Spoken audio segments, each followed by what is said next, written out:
Rendon Labador, nilekturan si Lolit Solis dahil sa mali-mali raw na advice kay Paulo Contis. Binanatan ng social media personality na si Rendon Labador si Lolit Solis dahil mali-mali umano ang payo nito sa alagang si Paulo Contis.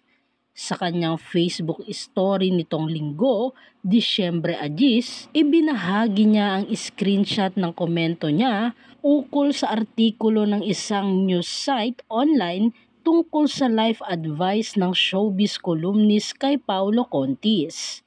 Sinabi kasi ni Lolit na sana raw ay mahanap na ni Paulo ang forever nito na magiging matibay na sandalan umano ng aktor kapag dumidilim ang paligid nito. Pahayag nga ni Rendon, mali po yung advice Nanay Lolit.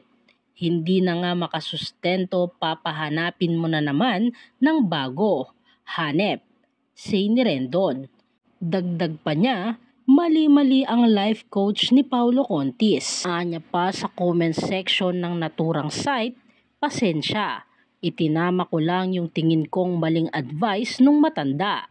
#LabLabLabador. Buong pahayag ni Rendon Labador. Matatandaang hindi ito ang unang beses na binanatan ni Rendon si Paulo tungkol sa pagsusustento. Noong maging host si Paulo sa Itbulaga ay sinabihan siya ni Rendon na ang tigas umano niyang magbigay ng papremyo sa nasabing noontime show habang nagugutom ang kanyang mga anak. Pero ayon kay Paulo, bagamat hindi umano siya maayos na nakakapagsustento, nag-iipon naman daw siya ng pera para siya ang mismong magbigay nito sa mga bata. Si Paulo ay parehong may anak sa kanyang mga dating karelasyon na sina Lian Paz at LJ Reyes. Kasalukuyan naman niyang jowa ang aktres na si Yen Santos sa kabila ng isyong umaaligid sa kanya tungkol kay Ara San Agustin. Narito naman ang ilang komento ng mga netizens. Mukhang nakapag-review na si Labrador ngayon. Tumama kasi.